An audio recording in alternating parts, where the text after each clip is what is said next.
بسم الله الرحمن الرحيم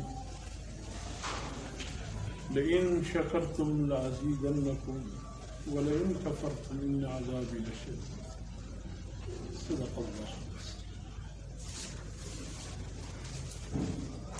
میرے محترم دوستو، اس مجلس ذکر کا ایک مقصد یہ بھی ہے، ایک تو ہم اللہ سے محبت کے طریقے جانیں کہ وہ کون سی چیزیں ہیں جس کے ذریعے ہم اللہ کے محبین بن سکتے ہیں، اور یہ کہ اللہ کو ہم سے محبت ہو جائے. یہ تو اللہ رب العزت خود قرآن حکیم میں فرماتے ہیں والذین آمنوا اشد حبا للہ. جو اہل ایمان ہیں یقیناً ان کے دل اللہ کی محبت سے سرشار ہے.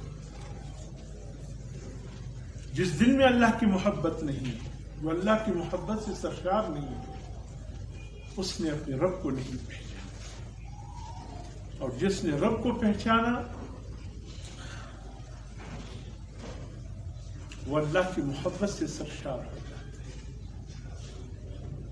مولانا رومی کے متعلق ایک عجیب جملہ آیا ہے، وہ فرماتے ہیں میں نے اللہ سے یہ دعا کی، یا اللہ مجھے اس وقت تک موت نہ دینا جب تک تیری معرفت مجھے حاصل نہ ہو.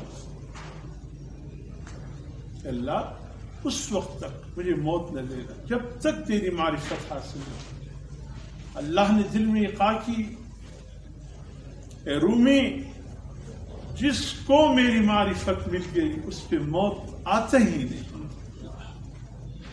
بظاہر انتقال تو ہو جاتا ہے، لیکن وہ یہاں بھی زندہ وہاں بھی زندہ.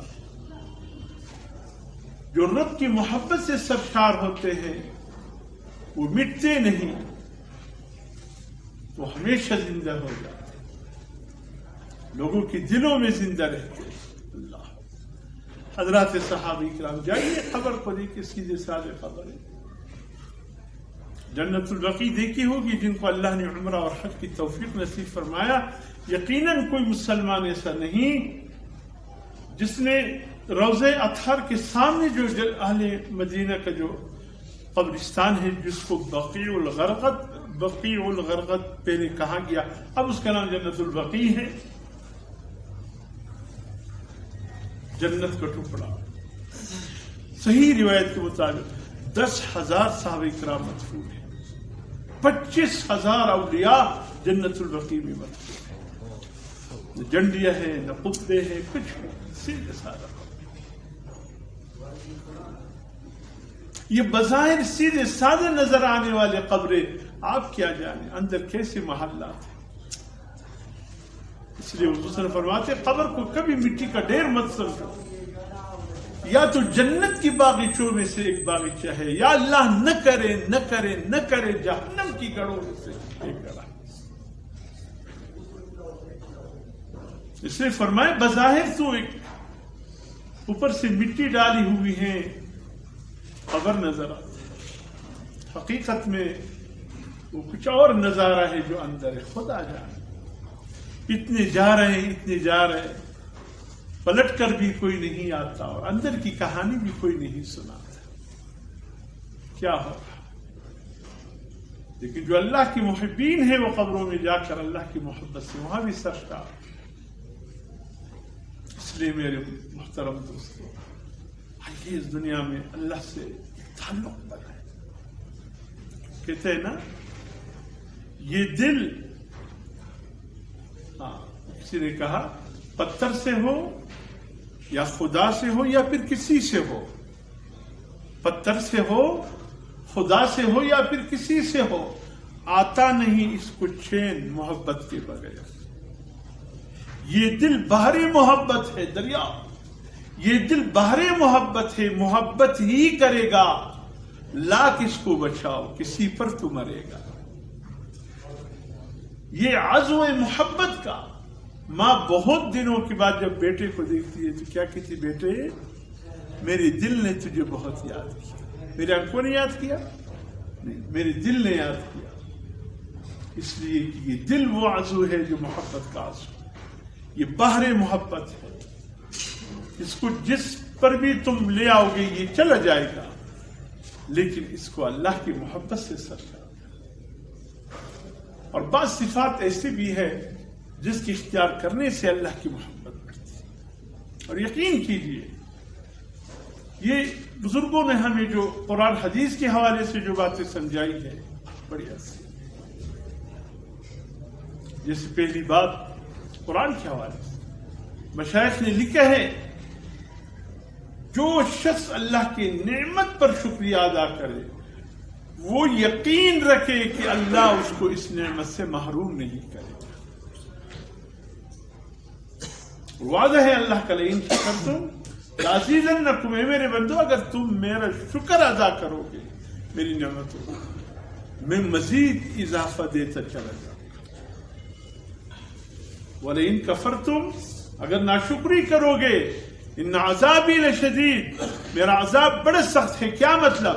نہ صرف یہ کہ مزید اللہ کی نعمت کی آمد رک جائے گی، بلکہ ممکن ہے کہ اس نعمت سے بھی محروم ہو۔ تو شکر پر اللہ کی نعمت بڑھتی ہے، ناشکری پر اللہ کی نعمت بڑھتی ہے۔ جیسے لو جس حال دوسرے نے بہت پیاری بات فرمائی، جو کوئی پوچھے تو کہہ دینا الحمدللہ علی کل حال، واعوذ باللہ من حال اہل النار، الحمدللہ اللہ کی تعریف ہے ہر حال، ہر حال۔ اللہ مجھے اہل نار کے حال سے بچایا، بس میرا شکر ہے۔ تو اللہ کا شکر ادا کرنا واقعات میں آتا ہے، کتابوں میں تو نظر نہیں پڑی، لیکن یہ استاذ اسباق کے دوران بعض باتیں سینہ بسینہ ہوتے ہیں، اور ظاہر کا اساتذہ انسان کی اصلاح اور رہنمائی کے لیے بڑی بڑی پیاری باتیں کر جاتے ہیں، اور پھر جو طلباء واقعی پڑھائی کی نیت سے آتے ہیں وہ ان باتوں کو موت تک نہیں پہنچتے۔ ہمارے شیخ فرمایا کرتے تھے، حضرت موسیٰ علیہ السلام اللہ کے حضور جب جانے لگے، ایک شخص ملا ہے، اللہ کے نبی کہا، فرمایا اللہ سے ہم کلام ہونے کوئی طور پر جانے، کہا ایک عرض اللہ کے سامنے پیش نہیں کرو گے؟ کہا ضرور بتائیے۔ کہا اللہ سے عرض کر دینے کہ یا اللہ اتنی بھیڑ بکریاں، اتنی گائے بھینس اونٹیں اتنی بڑی تعداد میں دی ہے، یا اللہ میں ان میں مشغول رہتا ہوں اور تیری بندگی کے لیے میرے پاس وقت کم ملتا ہے، اللہ سے کہہ دینا یا اللہ یہ نعمتیں مجھ سے لے لے تاکہ تیری بندگی کے لیے وقت مجھے ملے۔ آگے چل کر ایک اور ملے کہ اللہ کی نبی کہا کہ اللہ سے حال احوال کے لیے اور کلام کے لیے کوئی چوک ہو جائے، کہ عرض کر دینا کہ اللہ تیرے ایک بندہ ہے جس کے اولاد ہے، کثرت کے ساتھ اسے یا اللہ تو نے تمام یعنی جو مصروف رکھتے انسان کو وہ دیے ہیں، لیکن یا اللہ نعمتوں کی کمی ہے، اتنا کچھ نہیں ہے کہ میں بچوں کو دے سکوں، مجھے اپنے خزانوں میں سے دے دے۔ کہا جب موسیٰ علیہ السلام چلے گئے، اللہ کے حضور پر آتے وقت یاد آیا کہ دو افراد نے دعا کی درخواست کی، دونوں کا اللہ کے سامنے ماجرا بھی رکھ دیا، اللہ تو جانتا ہے، میں تو بس یاد دہانی کے دور پر، اپنے یاد دہانی کے دور پر مجھے یاد ہے، میں اس سے کہہ سکوں، میں نے پیش کر دیا۔ اللہ نے فرمایا موسیٰ جس کے پاس نعمتوں کی کثرت ہے ان سے کہو نہ شکری اختیار کرے، اور جس کے پاس کچھ بھی نہیں اس سے کہو کہ شکر ادا کرے۔ حضرت موسیٰ علیہ السلام سب سے پہلے وہ ملے جو مفلوق الحال تھا، کہ اللہ کہتے اس حال میں بھی میرا شکر ادا کرو۔ اس نے کہا موسیٰ اللہ نے دیا کیا ہے کہ میں شکر ادا کروں؟ اور دوسرے نے کہا اللہ نے فرمایا نا شکریہ کرو۔ کہا سبحان اللہ، جس اللہ نے بندے کو اتنا نوازا، یہ بندہ اللہ کی ناشکری کا سوچ بھی سکتا ہے؟ اللہ نے عرض کہ موسیٰ یہی راز ہے دونوں کا، ایک شکر گزار ہے، ایک ناشکر ہے۔ شکر کرنے پر اللہ کی نعمتوں کے دروازے کھل جاتے، اور ناشکری پر اللہ کی نعمتوں کے دروازے بند ہو جاتے۔ تو شکر پر اللہ کی نعمتوں کا ملنا یقینی، یہ بات ہے۔ اور دوسرا فرمایا اگر کوئی صبر کرے، کوئی انسان یا خوشی کا لمحہ ہے یا تکلیف پریشانی کا لمحہ ہے، ان سے خالی نہیں۔ اگر اللہ کی جانب سے کسی پر کوئی پریشانی کا لمحہ ہو، صبر، واویلان، شکایت اللہ کی طرف سے، یا اللہ جس حال میں تو نے رکھا ہے میں صبر. حضور صلی اللہ علیہ وسلم فرماتے انما یوفی الصابرون اجرهم بغیر حساب. قرآن اللہ فرماتے انما یوفی الصابرون اجرهم بغیر حساب. جو صبر کرنے والے ہیں ان کے اجر کا کوئی حساب نہیں، کوئی حساب نہیں. اتنا اللہ جو والے جنت جب ایسے صابرین جنت میں جائیں گے فرشتے کیا کہیں گے؟ فرشتے کیا کہیں گے کہ داخل ہو جاؤ اللہ کی رضا کے مقام میں. بما صبر تم، دنیا میں جتنے تم نے صبر کیے اللہ اس کو کر دے. دکان پہ گاہک کھڑے ہیں، نماز کے وقت نہیں مل رہا ہے، کہہ دو ان سے آئیے بھائی اللہ کی بندگی کا وقت ہے، میں بھی پڑھوں نماز، تم اللہ کا وقت. یہ اس ٹائم اگر صبر کرو گے نماز ٹائم سے گرا کے صبر امتحان نہیں تھا. نماز کا وقت ہو تو گاہک کر کھڑا ہو جائے، یہی تو امتحان ہے، یہی تو امتحان. وہ آتا ہے نا کہ کوئی ہندو جوڑا جا رہا تھا، سامنے سے دہشت گرد آئے، مسلمانوں کی ہندو کہ نہیں ہم مسلمان ہیں. وہ ہندو تھے، کیا قرآن سناؤ؟ انہوں نے کچھ سنا دیا، کاٹی کی جاؤ. تو ہندو کی بیوی اور شوہر سے کہنے لگی جو ہندو تھا، یہ تو تم نے گیتا سنا دیا، یعنی ہندو کی جو مقدس کتاب ہے، یہ تو تم نے وہ سنا دیا، قرآن تو نہیں سنایا. اس ہندو نے بڑی عجیب بات کہا کہ اگر اس کو قرآن آتا تو یہ دہشت گرد ہوتا،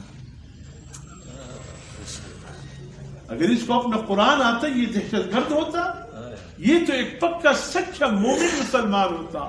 اس کو پتہ تھا کہ اللہ کی رضا کن چیزوں میں.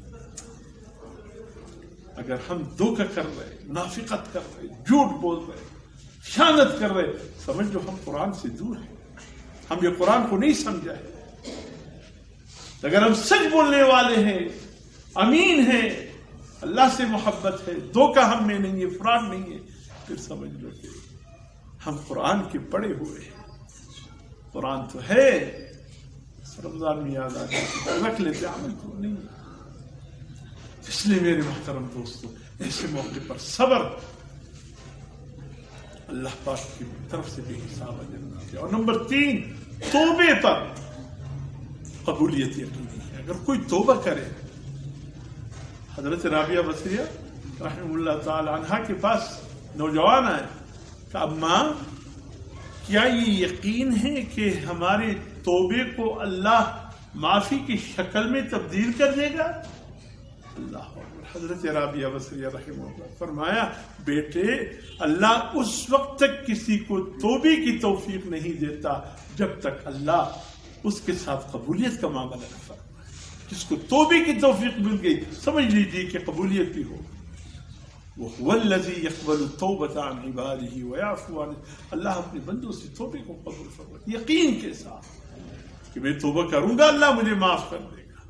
اور جب بندہ توبہ کرتے اللہ فرماتے سبحان اللہ میرا بندہ جانتا ہے کہ کوئی رب ہے، اسے نافرمانی ہو گئی، وہ رب اس کو معاف کر دے گا. فرشتوں گواہ رہو اس نے اخلاص سے توبہ کی ہے، میں نے اس کو معاف کر دیا. اتنے خوش ہوتے اللہ توبے پر. روٹا ہوا بندہ اللہ کی طرف آئے. اور استغفار پر رزق میں برکت یقینی.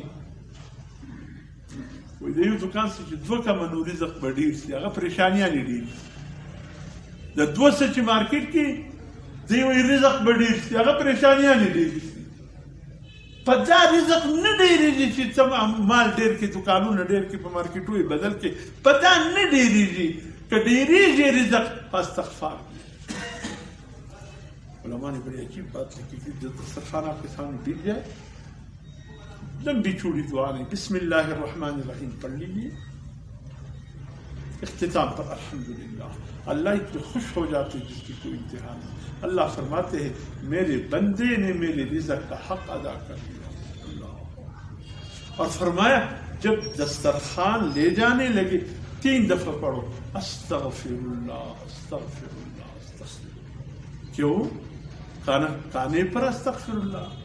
کہا کہ جو بندہ استغفار پڑھے گا کانے کے اختتام پر اللہ اس کو کبھی بھی دسترخوان سے محروم نہیں بنائے گا. اس کا دسترخوان آباد ہے. نماز پڑھ لی. السلام علیکم. دوسروں کے طریقے سے کیا تھا؟ اس کے فوراً بعد اللہ اکبر استغفر اللہ استغفر اللہ. یقیناً وہ نماز اللہ کے دربار میں قبول ہو جاتے کہ اللہ فرماتے اے میرے بندے، یعنی تو نے جان لیا کہ نماز اللہ کی عظیم عبادت ہے، میں نے اس طریقے سے ادا نہیں کی جس طریقے سے اللہ کی یہ عبادت ادا کرنی چاہیے تھی، یا اللہ میں اس پر استغفار. ہر عبادت، ہر نیک عمل کے آخر میں استغفار جو پڑھتا ہے اللہ یقیناً اس کو نہ صرف قبول کرتا ہے بلکہ اللہ پاک اس کا بہترین نعمت بدل بھی عطا کرتا ہے. تو رزق کی تلاش وہاں نہیں ہے کہ کثرت سے آپ اس کی ذرائع ڈھونڈے، رزق یہ ہے کہ آپ دسترخوان کے اختتام پر استغفر اللہ پڑھیں. انشاءاللہ اللہ کبھی بھی آپ کے دروازے پر فقر و فاقہ نہیں لاتا. تو استغفار پر رزق میں برکت ہے. فَقُلْتُ اسْتَغْفِرُوا رَبَّكُمْ إِنَّهُ كَانَ غَفَّارًا. حضرت نبی علیہ السلام نے کہا اللہ میں نے قوم سے کہا استغفار پڑھو، اللہ تم پہ برکتیں نازل کیے. قوم توجہ ہی نہیں. یہ 4 باتیں اپنی ذہن میں نوٹ کیجیے. اور 5ویں بات، دعا جو مانگے یقین کے ساتھ، قبولیت یقین، اللہ اس دعا کو رد نہیں فرمائے. اللہ سے دعا مانگا، فرمایا جب تم مجھے پکار کر دعا مانگتے ہو میں تمہاری دعا و پکار کو سنتا ہوں. کوئی دعا بندے کی رد نہیں ہوتی. دعا مانگتے ہوئے یقین کر لو کہ انشاءاللہ دعا مانگنے پر قبولیت یقین. اور آخری 6ٹھی بات جو علماء نے فرمائی وہ ہے صدقہ کرنے سے مال کم نہیں ہوتا. حضور صلی اللہ علیہ وسلم فرماتے ہیں میں اللہ کے نام کی قسم کھا کر کہتا ہوں جو اپنے مال میں سے صدقہ کرتا ہے اللہ اس مال کو اور بڑھاتے ہیں. ایک شخص نے واقعات میں آتا ہے بڑے نیک انسان تھے، بڑے سخی تھے، سخاوت میں اللہ نے دولت بھی دی تھی. وہاں مستغفر خانہ بنایا، غریبوں کو کھانا کھلایا، یہاں غریبوں کی مدد کیا، وہاں یتیموں کو، وہاں بیواؤں کا. ایک دن پتہ نہیں کسی نے کیا دل میں بات کیوں تم اپنے مال کو اس بے ترجیح کے ساتھ تقسیم کر رہے ہو، نہ کرو. بس ہاتھ روک دیے. بیوی اس کی بڑی نیک. ہر کامیاب انسان کے پیچھے اس کے نیک بیوی کا ہاتھ ہوتا ہے. نیک جتنے اولیاء بزرگ گزرے ہیں ان کی کامیابی کی پیچھے یا ان کی نیک بیویاں ہیں یا ان کی والدہ ہے. کس طریقے سے ان کی تربیت کی. شیخ عبد القادر جیلانی ایک رات میں سرتاج الاولیاء نہیں بنے. بچپن میں ماں نے کہا کہ بیٹا جھوٹ نہ بولنا. سبحان اللہ. اس جھوٹ نہ بولنے نے اس کو باقامال کر دیا.